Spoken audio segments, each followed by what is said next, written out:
यवतमाळ जिल्ह्यातील राळेगाव तालुक्यात येत असलेल्या आष्टा येथे सुरू असलेली अवैध दारू विक्री कायमस्वरूपी बंद करण्यात यावी अशी मागणी येथील महिलांनी केली आहे। गावात खुल्या मोहाची व देशी दारू विक्री सुरू असल्याने गावाची शांतता धोक्यात आल्याची तक्रार राळेगाव पोलीस स्टेशनचे ठाणेदार यांना दिली। गावात प्रमोद घोसे, सचिन कांबळे, शंकर उईके हे अवैध दारू विकतात। आम्ही पोलिसांना हप्ता देतो, तुम्ही काय करायचे ते करा अशी दमदाटी स्थानिक महिलांना करीत असल्याचा आरोप महिलांनी दिलेल्या तक्रारीत नमूद केला आहे। त्याचसोबत सदर अवैध दारू विक्रेते नशा यावी म्हणून त्यांच्याकडील दारूमध्ये विषारी द्रव्य टाकत असल्याचे महिलांनी दिलेल्या तक्रारीवरून समजते। ही विषारी दारू गावातील नागरिकांनी पिल्यास मोठी दुर्घटना होण्याची शक्यता नाकारता येत नाही। त्यामुळे पोलीस प्रशासनाने या मुजोरदार अवैध दारू विक्रेत्यांना तात्काळ अटक करून त्यांच्यावर कडक कारवाई गावातील महिलांनी पोलिसांकडे केली आहे।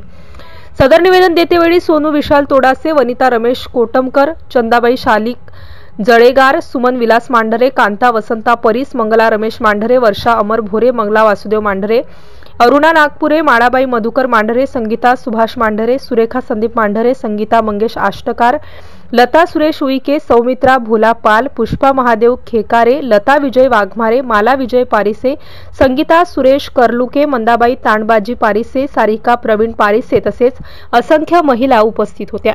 MCN न्यूज मराठी करिता विशाल मासुरकर, यवतमाळ।